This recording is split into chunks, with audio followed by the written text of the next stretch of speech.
आदाब नाजरीन, आप देख रहे हैं गुलिस्तान न्यूज। अभी तक का उर्दू खबरनामा लेकर मैं आपका मेजबान गौहर कुची आपकी खिदमत में हाजिर। तफसीलात से पहले अभी तक की सुर्खियों पर एक नजर।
और पेश है खबरों की तफसील। सबसे पहले मरकजी दाखिला सेक्रेटरी अजय कुमार भल्ला की सदारत में आज नई दिल्ली में एक आला सतही मीटिंग हो रही है। मीटिंग में जम्मू कश्मीर में मौजूदा सिक्योरिटी सूरत हाल का जायजा लिया जाएगा। मीटिंग में जम्मू कश्मीर पुलिस के सरबराह और इंटेलिजेंस एजेंसियों के आला अफसरान के अलावा MHA के इंचार्ज UT के अफसरान भी शामिल होंगे। मीटिंग में वादी कश्मीर में पैदा होने वाले हाइब्रिड मिलिटेंसी के नए चैलेंज पर खास बातचीत होगी। नए हाइब्रिड ये मीटिंग का एजेंडा होगा। जराये का कहना है कि वजारत दाखिला की तरफ से पिछली आला सतही मीटिंगों में लिए गए फैसलों और इनके निफाज पर भी तबादुल ख्याल किया जाएगा। वादी कश्मीर में मौजूदा सिक्योरिटी सूरत हाल, जहां पर तकरीबन पिछले डेढ़ माह के दौरान शहरियों की हलाकत हुई है, जिसमें कुछ मकामी और गैर मकामी शहरी भी शामिल हैं। उसके बाद ही नई दिल्ली में मीटिंगों का सिलसिला भी शुरू हुआ और पिछली मीटिंगों के हवाले से भी आज अजय कुमार भल्ला को, जिसकी सदारत में मरकजी दाखिला सेक्रेटरी की सदारत में जो मीटिंग होने वाली है, उस पर भी उन्हें तफसीलात फराम की जाएगी। मज़ीद तफसीलात के लिए फोन लाइन पर हमारे साथ आसिफ रशीद। आसिफ, क्या कुछ तफसीलात हैं, कितने बजे मीटिंग है और मीटिंग का क्या कुछ एजेंडा है? बिल्कुल गौहर, मैं आपको बताऊं कि ये पिछले 2 महीनों के दौरान दूसरी इस तरह की मीटिंग है। आपको याद होगा कि इससे पहले जो अहम मीटिंग हुई थी वो सितंबर के महीने में हुई थी, जब तमाम जो सीनियर अफसरान थे सिक्योरिटी एजेंसियों के और खुद लेफ्टिनेंट गवर्नर भी दिल्ली उस वक्त पहुंचे थे। वजारत दाखिला से उन्होंने मुलाकात की थी, लेकिन union home secretary Ajay Kumar Bhalla, जो कि आज इस मीटिंग की सदारत अब से थोड़ी देर बाद करेंगे, 12 बजे के आसपास जो सरकारी जराया है उसके मुताबिक ये मीटिंग शुरू होगी, जिसमें जम्मू कश्मीर इंतजामिया की तरफ से यूनियन टेरिटरी के अंदर जो सिक्योरिटी सूरत हाल है वो मजमूई तौर पर बेहतर रहे, इसके लिए इकदाम अब तक जो उठाए गए हैं उनके हवाले से आज ब्रीफ किया जाएगा होम सेक्रेटरी को। बड़ी बात यह है कि जम्मू कश्मीर के अंदर पिछली जब मीटिंग हुई थी तो तब सबसे ज्यादा जो पॉइंट ऑफ एजेंडा रहा था या डिस्कशन रहा था, जिस पर सबसे ज्यादा गौर खौज किया गया था, तबादला ख्याल हुआ था अफसरान के दरमियान, वो था लाइन ऑफ कंट्रोल या इंटरनेशनल बॉर्डर पर सरहदी इलाकों के अंदर दरअंदाजी की कुछ कोशिशें फौजी हुकाम के मुताबिक हुई थी और कुछ कोशिशें कामयाब भी, एनकाउंटर्स हुए थे, तो तमाम डिटेल्स उस वक्त रखी गई थी।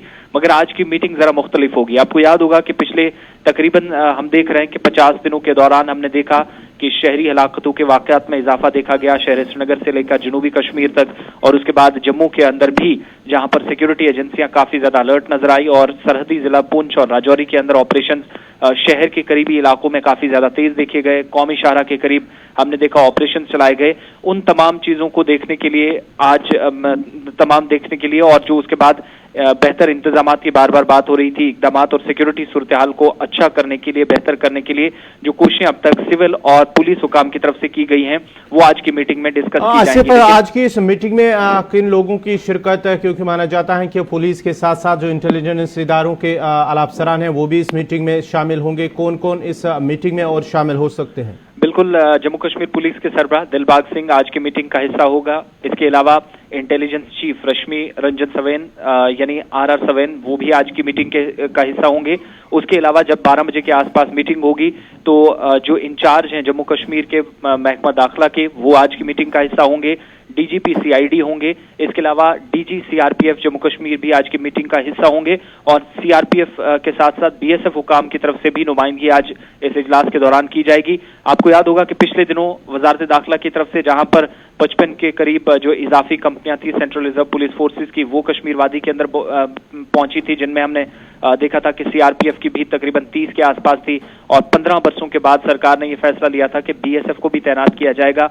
अमन कानून की सूरत हाल को बेहतर बनाने के लिए बीएसएफ भी अब डील करेगी। इसके अलावा सीज फायर वायलेशंस जो हैं 27 फरवरी से हम देख रहे हैं कि सरहदें काफी खामोश है, लेकिन जैसे आज भी खबर आई है कि इन्फिल्ट्रेशन को नाकाम बनाया गया है सरहदी इलाका उड़ी के अंदर। ये वो तमाम मामलात हैं, पॉइंट ऑफ डिस्कशन है, जहां पर पुलिस शहर के अंदर अमन कानून की सूरत हाल बेहतर बनाने के लिए इकदाम करती है। उससे आज ताजा तरीन ब्रीफिंग जो है वो होम सेक्रेटरी को दी जाएगी, लेकिन दूसरी तरफ फौज, सीआरपीएफ और बीएसएफ का अब तक का जो रोल है आज एक बार फिर उसको रिव्यू किया जाएगा। एक चीज और भी यहाँ पर ऐड करता चलूं, चूंकि आपको याद है कि ये मीटिंग यूनियन टेरिटरी बनने के बाद तकरीबन हर 1 से 1.5 महीने के दौरान रिव्यू जो है वजारत दाखिला लेता है, डायरेक्टली चीजें कंट्रोल होती हैं। उन तमाम चीजों को आज दोबारा से मद्देनजर रखते हुए जो सिविल एजेंसीज हैं, सिविल इंतजामिया की तरफ से उठाए जाने वाले इकदाम और मिलिट्री और फौज की एजेंसीज हैं, या फिर इसके अलावा जो खुफिया इदारे जम्मू कश्मीर के अंदर काम कर रहे हैं, और कल ही एक और रिपोर्ट जारी की गई थी जिसमें कहा गया था कि मजीद इस तरह का खदशा है जहां पर जम्मू कश्मीर के अंदर आने वाले कुछ दिनों के अंदर मिलिटेंट्स सरहदी इलाकों में अपने पुराने रास्तों को छोड़कर नए रास्ते खोज सकते हैं। सरहदी इलाकों के अंदर जो है वो इन्फिल्ट्रेशन मजीद हो सकती है। उस पर आगे का लाएमल भी तैयार किया जाएगा, कैसे इन तमाम चीजों को रोका जाए। और बड़ी बात यह भी कि आज इंटेलिजेंस चीफ जो जम्मू कश्मीर के हैं आर सवैन, वो भी डीजीपी दिलबाग सिंह के साथ नई दिल्ली में इस वक्त मौजूद हैं। सिक्योरिटी सूरत हाल को जब रिव्यू किया जाएगा तो यह के बाद दीगर तमाम वो मामलात, लेकिन जो मिलिटेंसी खासतौर से कल भी एक सीनियर फौजी अफसर की तरफ से 15वीं चिनार कोर के जो कमांडिंग ऑफिसर हैं उनकी तरफ से भी हाइब्रिड मिलिटेंट्स का जिक्र किया गया और व्हाइट कॉलर टेररिज्म को किसी भी कीमत पे बख्शा नहीं जाएगा। इन चीजों को डिस्कस किया गया और ये जो खतरात अब बढ़ रहे हैं होम मिनिस्ट्री के अंदर, इन तमाम वाकयात में इजाफा आज इस पर डिस्कस होगा। और शहरी हलाकतों के बाद जो सिक्योरिटी उन तमाम लोगों की या जो कुछ ऐसे लोग हैं जो टॉप ऑफ द लिस्ट रहे, टारगेट लिस्ट में रहे। चलिए बहुत बहुत शुक्रिया आसिफ रशीद आपका। ये थे आसिफ रशीद तफसीलात फराहम करे थे, जहां पर आज नई दिल्ली के अंदर होम सेक्रेटरी अजय कुमार भल्ला की सदारत में मीटिंग होगी, जिसमें जम्मू कश्मीर पुलिस के सरबराह और साथ ही साथ इंटेलिजेंस इदारों के अफसरान भी इस मीटिंग में शामिल होंगे। और हाइब्रिड मिलिटेंसी आज की इस मीटिंग में एजेंडा रहेगा और तफसीलात फराहम की जाएंगी। जो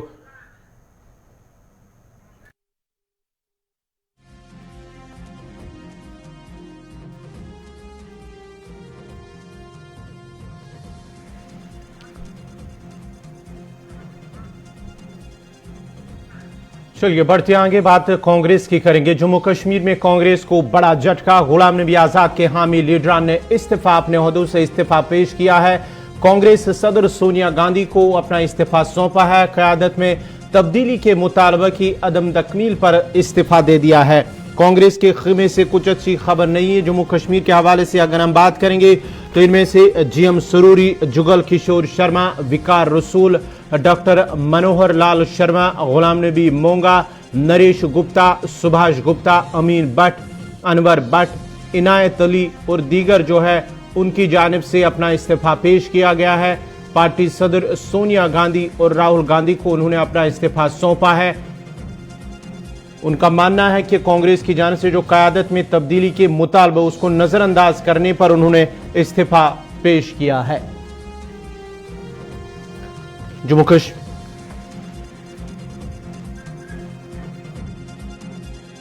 के अंदर कांग्रेस को एक और बड़ा झटका, जहां पर कल बानिहाल के अंदर एक अवामी रैली हुई, अवामी इज्तिमा से खिताब किया गुलाम नबी आजाद की जानिब से, जहां पर विकार रसूल और दीगर कांग्रेस के सीनियर लीडरान भी मौजूद थे।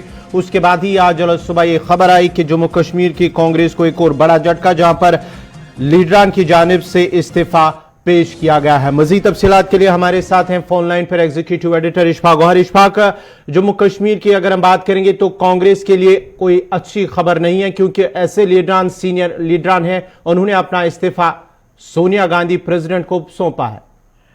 देखिए, जहां तक कांग्रेस की हम बात कर रहे हैं तो कांग्रेस के काफी बड़े नाम हैं जो कांग्रेस के मौजूदा निजाम से नाराज दिख रहे हैं। यानी मौजूदा निजाम जो जेकेपीसीसी का है, जम्मू कश्मीर प्रदेश कांग्रेस कमेटी जिस तरीके से चल रही है वो उससे नाराज है, और यही वजह कि उन्होंने अपनी ऑफिशियल पोजीशन से इस्तीफा दिया। उन्होंने कांग्रेस से इस्तीफा नहीं दिया है, बल्कि कांग्रेस के जो ऑफिशियल पोजीशन है उनके पास थी, कोई प्रेसिडेंट था डिस्ट्रिक्ट में, कोई कहीं पर प्रेसिडेंट था, तो उन्होंने वहां से जो है वो इस्तीफे दे दिए हैं। और ये इस्तीफों की डिटेल जो है उन्होंने सोनिया गांधी को भी भेज दी है, उन्होंने ये इस्तीफा जो है राहुल गांधी को भेज दिया है। उसके साथ साथ जो AICC की सेक्रेटरी इंचार्ज जम्मू कश्मीर है रजनी पाटिल, उनको भी ये इस्तीफे की कॉपी जो है वो दे दी गई है। अब इनमें कौन लोग हैं जी जिनके ये इस्तीफे सामने आए हैं? इनमें फॉर्मर मिनिस्टर GM सरूरी है, जो राइट हैंड माने जा रहे हैं गुलाम नबी आजाद के। जुगल किशोर है, ये भी फॉर्मर कांग्रेस के सीनियर लीडर है, बड़े अहम रुकन है। वकार रसूल वानी साबिक वजीर रह चुके हैं, कल गुलाम नबी आजाद साहब इनकी रैली में थे। डॉक्टर मनोहर लाल शर्मा काफी नजदीक है, गुलाम नबी मोंगा ये है, नरेश गुप्ता जो डोडा से है वो है, उसके साथ साथ सुभाष गुप्ता, अमीन भट्ट, अनवर भट्ट और इनायत अली, और इस तरीके से एक दर्जनों नाम हम गिनवा सकते हैं, जिनमें ताराचंद का भी नाम आता है, जिसमें यह माना जा रहा है कि साहब ये वो नाम है जिन्होंने पार्टी की ऑफिशियल पोजीशन से इस्तीफा दिया है। और इस्तीफा देने के बाद अब उनकी मांग यह है कि पार्टी को स्ट्रीमलाइन और जिंदा रखने के लिए पार्टी लीडरशिप को चेंज किया जाए, यानी सीधे सीधे रिवोल्ट जो है वो गुलाम अहमद मीर और उसकी पूरी क़यादत पर है। और कांग्रेस आईन को दरहम बरहम करने का बड़ा इल्जाम जो है वो इन सियासी लीडरों की तरफ से इस पर लगाया गया। अब देखना होगा कि बॉल सारी दिल्ली के अंदर है, राहुल गांधी, सोनिया गांधी के साथ साथ जो रजनी पाटिल है वो इस पूरे मामले को कैसे लेती है, कैसे हल करती है। और यह पहला मौका नहीं होगा जब कांग्रेस इस तरीके से हिस्सों में बटी हो। इससे पहले भी कई बार कांग्रेस इस तरीके के खीमों में बढ़ चुकी थी और उसकी वजह से काफी कमजोर हुई थी, और उसके बाद गुलाम नबी आजाद ने टेक ओवर किया था कुछ देर के लिए, तो एक यूनाइटेड कांग्रेस दिख रही थी जो सरकार में भी एक वाइब्रेंट हैसियत रखती थी। लेकिन अचानक से ये जो आवाजें सामने आई है उसने कांग्रेस के स्ट्रक्चर पर बड़े सवाल खड़े कर दिए। इशफाक, क्या माना जाए कि PCC की जानिब से सीनियर लीडरान को नजरअंदाज करना इसकी एक अहम वजह है? अब बिल्कुल देखिए, जहां तक PCC की बात करें तो जो ये नाराज लीडर है उनका मानना है कि कांग्रेस का जो बेसिक आईन और कानून है उसकी खिलाफ वर्जी हो रही है, और जिस तरीके से पार्टी प्रेसिडेंट की इलेक्शन और दीगर चीजें होनी चाहिए थी वो हो नहीं पा रही है, और मन मर्जियां चल रही है, जिसकी वजह से सीनियर मोस्ट लीडर्स जो है जिनकी अवामी साख्त है उन्हें साइडलाइन करके कुछ ऐसे लोगों को सामने रखा गया है जिनकी वजह से पार्टी को काफी नुकसान हो रहा है, चाहे वो बल्दियाती चुनाव हो, म्युनिसिपल के इलेक्शन हो या दीगर, उसमें वो सारी चीजें जो है वो खुलकर सामने आई है। बहुत बहुत शुक्रिया इशफाक गौहर, आपका एग्जीक्यूटिव एडिटर इशफाक गौहर तफसीलात फराम करे थे। कांग्रेस जम्मू कश्मीर में कांग्रेस को जहां बड़ा झटका, जहां पर गुलाम नबी आजाद के हामी लीडरान ने इस्तीफा दिया, कांग्रेस सदर सोनिया गांधी को अपना इस्तीफा सौंपा है। क़यादत में तब्दीली को लेकर उनका जो मुतालबा है उसको नजरअंदाज करने के हवाले से उन्होंने इस्तीफा पेश किया है। बढ़ते आगे, इस वक्त की बड़ी खबर शुमाली कश्मीर के पट्टन से इस वक्त बड़ी खबर आ रही है कि वहां पर ग्रेनेड हमला हुआ और ग्रेनेड हमले में 2 CRPF एहलकार और एक शहरी जख्मी हुआ है। पलहालन चौक पट्टन के इलाके में मिलिटेंटों ने CRPF पर ग्रेनेड हमला किया है, जो जोरदार धमाके की आवाज के साथ फट गया, जिसके नतीजे में 2 CRPF एहलकार जख्मी हुए हैं। साथ ही साथ एक शहरी भी ग्रेनेड हमले में जख्मी हुआ है। जख्मियों को नजदीकी अस्पताल मुंतकिल किया गया है। ताहम बताया जाता है कि दोनों की हालत जो है वो खतरे से, तीनों की हालत खतरे से बाहर बताई जाती हैं। उसके बाद ही जब ये ग्रेनेड हमला हुआ है तो हमले के बाद ही फौज, पुलिस और CRPF ने पूरे इलाके का मुहासरा किया और हमलावरों की तलाश शुरू की है, जो अभी भी जारी है। शुमाली कश्मीर के पट्टन पलहालन चौक पट्टन के इलाके में ग्रेनेड हमला हुआ चंद मिनट कबल ही, जहां पर 2 CRPF एहलकार और एक शहरी जख्मी हुआ है, जो बताया जाता है कि तीनों जो है खतरे से बाहर उन्हें करार दिया गया था। हमले के बाद ही पूरे इस पलहालन चौक को फौज, पुलिस और CRPF ने मुहासरे में लेकर हमलावरों की तलाश शुरू की है।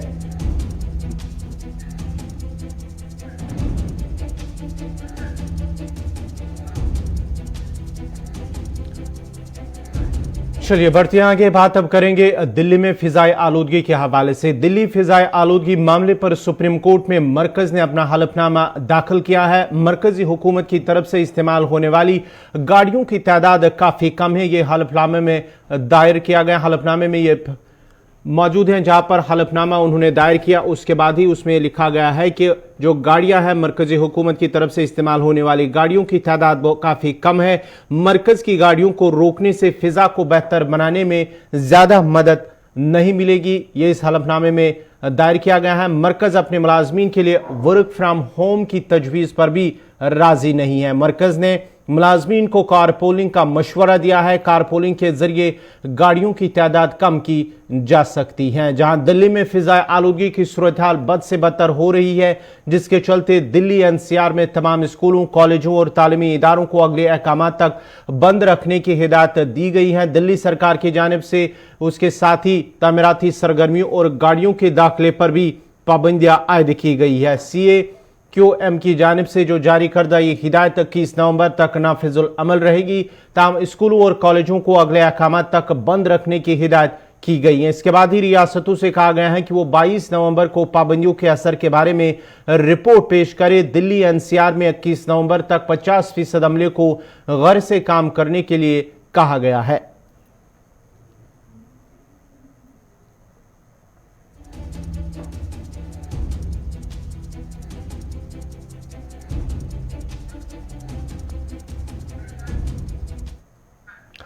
मरकजी हुकूमत ने सिख अकीदतमंदों के लिए आज से करतारपुर राहदारी खोलने का फैसला किया है। पाकिस्तान में वाक़ा गुरुद्वारा दरबार साहब के दर्शन के लिए अकीदतमंदों को करतारपुर कॉरिडोर से सफर करने वाले सभी मुसाफिरों को 72 घंटे में कराए गए RT-PCR टेस्ट की रिपोर्ट और वैक्सीनेशन सर्टिफिकेट साथ ले जाना लाजमी होगा। करतारपुर गुरुद्वारा में भी पाकिस्तान के दीगर इलाकों की तरह वहां की कोरोना गाइडलाइंस पर भी अमल करना जरूरी होगा। दरअसल करतारपुर कॉरिडोर पंजाब के गुरदासपुर में वाक़ा डेरा बाबा नानक गुरुद्वारा से पाकिस्तान के गुरुद्वारा दरबार साहब को जोड़ता है। गुरुद्वारा का रख रखाव करने वाले बोर्ड के चेयरमैन ने कहा है कि पाकिस्तान पहुंचने पर सभी अकीदतमंदों का टेम्परेचर चेक होगा। अगर किसी अकीदतमंद में कोरोना की अलामत नजर आएगी तो उन्हें आइसोलेट करके उनकी प्रोफाइलिंग की जाएगी। साथ ही सफर के दौरान मास्क और समाजी फासला पर भी अमल करना लाजमी होगा। उन्होंने मजीद कहा कि गुरुद्वारा के कैंपस में सैनिटाइजेशन भी तैनात की गई है और पाकिस्तान पहुंचने पर किसी मुसाफिर का दौरा RT-PCR टेस्ट नहीं होगा।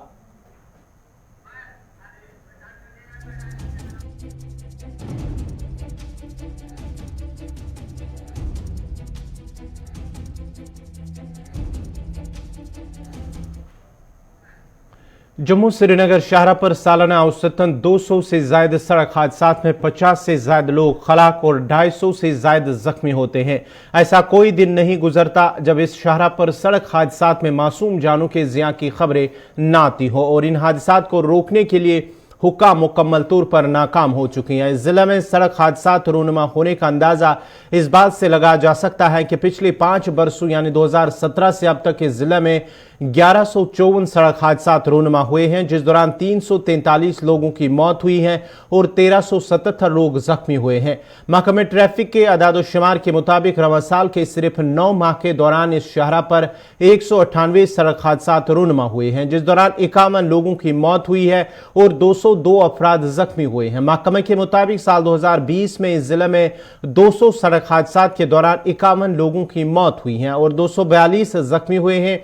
साल 2019 में इस जिला में 266 सड़क हादसात रोनुमा हुए, जिसमें 91 लोगों की मौत और 313 लोग जख्मी हुए हैं। 2018 में 269 सड़क हादसात के दौरान 79 लोगों की मौत हुई है और 337 जख्मी हुए। साल 2017 में 221 सड़क हादसात के दौरान 71 लोगों की मौत हुई है और 283 जख्मी हुए हैं। महकमे ट्रैफिक का कहना है कि सिर्फ जम्मू श्रीनगर शाहरा पर महकमे ट्रैफिक ने अक्टूबर के महीने तक कवानीन की खिलाफवर्जी की मरतकब पाई जाने वाली गाड़ियों के खिलाफ 31,393 चालान किए गए हैं, जिसमें से 5,136 कोर्ट और 25,408 कंपाउंड चालान शामिल हैं। इसी तरह शाहरा पर 849 ई चालान भी किए गए हैं। मुतलका महकमा का कहना है कि शाहरा पर ज्यादातर हादसात खराब सड़क राब्ते, तेज रफ्तारी, नशे का इस्तेमाल और मोबाइल फोन के इस्तेमाल की वजह से पेश आते हैं और इसकी रोकथाम के लिए बड़े पैमाने पर कार्रवाइयां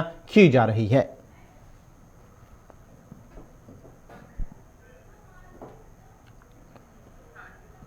पीर पीरान हजरत शेख सईद अब्दुल कादिर जिलानी रहमतुल्लाह अलैह का सालाना उर्स मुबारक अकीदत व एहतराम के साथ मनाया गया। वादी भर में रूह परवर तकारीब का एहतमाम हुआ।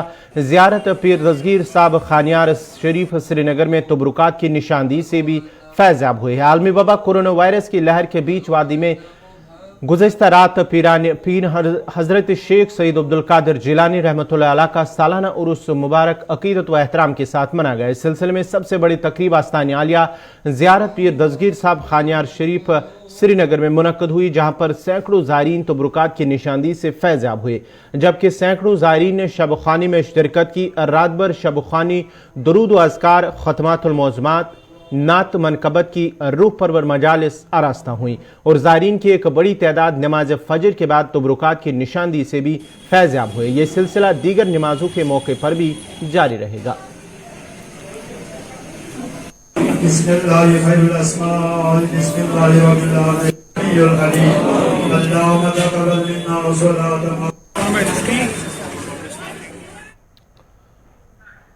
मिनी बस स्टैंड किश्तवाड़ के आसपास के दुकानदारों ने आज मिनी बस स्टैंड की खस्ताहाली पर इंतजामिया के खिलाफ बरहमी का इजहार करते हुए एहतजाज किया और नाराबाजी की। इस मौके पर एहतजाजी दुकानदारों का कहना है कि अगरचे इंतजामिया तरक्की के बुलंदबांग दावे कर रही है, लेकिन जमीनी सतह पर इसके बरक्स नजर आ रहा है।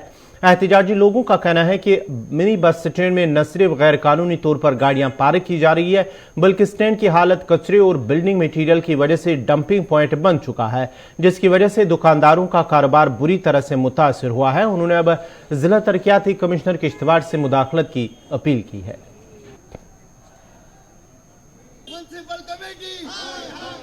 आज हम मजबूर हो गए हैं प्रदर्शन करने के लिए, क्योंकि हमने पहले ही जिला इंतजामिया म्यूनसिपल कमेटी और R&B डिपार्टमेंट की नोटिस में ये बात लाई थी कि मिनी बस स्टैंड के एरिया में जो दुकानदार तबका है वो बहुत परेशान है, वो बड़ी काफ़ी दिक्कत आ रही है। ये मिनी बस स्टैंड है या ये डंपिंग एरिया का जो हब बना के रखा है इन्होंने, यहाँ रेत, बजरी, पत्थर, ईंट, सरिया और प्राइवेट गाड़ियों के अलावा कुछ भी इन्होंने कब्जा करके रखा हुआ है, हुलड़बाजी बना के रखी है। हमारी डिमांड है कि इस मिनी बस स्टैंड को जल्द अज जल्द हमें क्लियर करके दे दो ताकि दुकानदारों को कोई परेशानी न हो। यहाँ से जो रूट इस बस स्टैंड से गाड़ियाँ चलती हैं वो गाड़ियाँ सब ऊपर भाग रही हैं, जिससे यहाँ दुकानदारों को काफ़ी दिक्कत आ रही है। हम जिला इंतजामिया से भी गुजारिश करेंगे कि यहाँ प्राइवेट गाड़ियों को निकाल के उनको सुबह 8 बजे से 4 बजे तक बैन लगाया जाए। 4 बजे के बाद सुबह 8 बजे तक वो रख सकते हैं और डंपिंग मटीरियल जो है रेत, बजरी, सीमेंट वगैरह वो जो यहाँ मिनी बस स्टैंड में नहीं गिरना चाहिए, आज के बाद नहीं पड़ना चाहिए, जिससे हम दुकानदारों को बहुत परेशानी हो रही है। यहाँ पे एक ही डॉक्टर हसीब साहब मुगल जो थे SSP किश्तवाड़ रह चुके हैं यहाँ पे, उन्होंने जो अड्डा रीओपन करवाया था, उन्होंने हमें बहुत भरपूर सहयोग दिया था इस अड्डे को चलाने के लिए, मगर उसके बाद हम तो थक गए दफ्तरों के चक्कर लगा के, हमारा कोई सुन के कोई राजी है ही नहीं। उन्होंने गाड़ियाँ खरीदी है हमारे बस स्टैंड में लगा के रखी। उसके बाद यहाँ पे सर पिछले मई से ड्रेन का काम चल रहा है सर, हम पिछले मई से अभी तक सर 11वां महीना चल रहा है, 1.25 साल ऊपर हो चुका, समझो 1.5 साल आने को हो चुका है, तो हमारा ये ड्रेन काम पूरा नहीं हो चुका है, जिससे हमारे सारे ग्राहक टूट चुके हैं। हमारा सारा सर हमारे लोगों को देखिए, हमारे कारोबारों वालों को देखो, सबकी किस्तें पेंडिंग चल रही है, सबका लिमिट के तो आए दुकानदार साहब बोल रहे कि हमारी लिमिट एक्सीड हो चुकी है। ओल्ड बस स्टैंड डोडा के करीब शॉपिंग कम्प्लेक्स के दुकानदारों ने म्युनिसिपल कमेटी डोडा के खिलाफ नाराजगी का इजहार करते हुए कहा कि शॉपिंग कम्प्लेक्स में साफ सफाई का फुकदान होने की वजह से न सिर्फ दुकानदारों को बल्कि ग्राहकों को भी मुश्किलात का सामना करना पड़ता है। उन्होंने कहा कि अगरचे वो रुकूमात भी अदा कर रहे हैं, ताहम इसके बावजूद भी म्युनिसिपल हुकाम की जानिब से साफ सफाई नहीं की जा रही है। उन्होंने म्युनिसिपल कमेटी डोडा के हुकाम से अपील की है कि शॉपिंग कम्प्लेक्स की साफ सफाई का खास ख्याल रखा जाए। आजकल जो है महीने में 1-2 बार या 3 बार सफाई होती है, आगे से थोड़ी होती है फ्रंट से हमारी दुकान के आगे, लेकिन जहाँ से हम चढ़ते हैं जो सेटअप है इसका ऊपर चढ़ने के लिए, तो पौड़ियों की बहुत ही बुरी हालत है।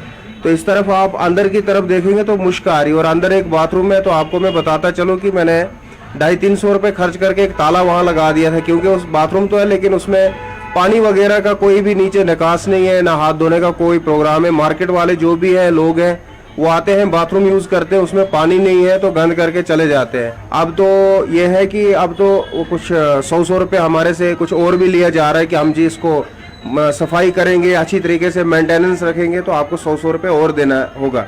तो 100 रुपये हम और दे रहे हैं, लेकिन सफाई जो है 2 या 3 बार ही आते हैं महीने में। मैं इधर शॉप करता हूँ कम्प्लेक्स में। तो किस तरह की परेशानी का सामना यहाँ पे आपको करना पड़ता है? सर इधर परेशानी का सामना एक ऐसा गंदगी बहुत है सर इधर, बहुत गंदगी है सर, कस्टमरों को दिक्कत आ रही है सर, हमें तो आ ही रही है लेकिन कस्टमरों को भी दिक्कत आ रही है सर, बहुत सारी गंदगी है इधर सर। म्यूनसिपलिटी का अपना कॉम्प्लेक्स है, कभी उनसे बातचीत की आप? जी सर, उनसे बात की सर, यहाँ पे कोई नज़रअंदाजी कर रहे हैं सर, इसको कोई नज़र मारने भी नहीं है सर। बाथरूम है यहाँ पे अवेलेबल है सर, इसमें कोई पानी नहीं है, कुछ नहीं सर। लोग आ रहे हैं यहाँ पे, गंदगी हो रही है सर। हम बाहर जा रहे हैं बाथरूम में, हम बस स्टैंड में जाते हैं सर। क्या बताना चाहोगे म्यूनसिपलिटी को या डिप्टी कमिश्नर रोडो को, क्या अपील होगी? सर हम उनसे यही रिक्वेस्ट करते हैं सर इसको कि यहाँ पे थोड़ा इसको साफ सफाई और सर पानी शानी सर, ये कोविड के पहले इस कोविड की महामारी से हम लोग परेशान हैं सर, और इस गंदगी से और ज़्यादा हो रहे हैं। मैं सर यही अपील करता हूँ कि उसको थोड़ा यहाँ पे सर चेक करें सर, यहाँ पानी का। इसी के साथ ही अभी तक का उर्दू खबरनामा इख्ताम पज़ीर हुआ चाहता है। अपने मेज़बान गौहर कुछे को इजाज़त दीजिए। अल्लाह हाफ़िज़।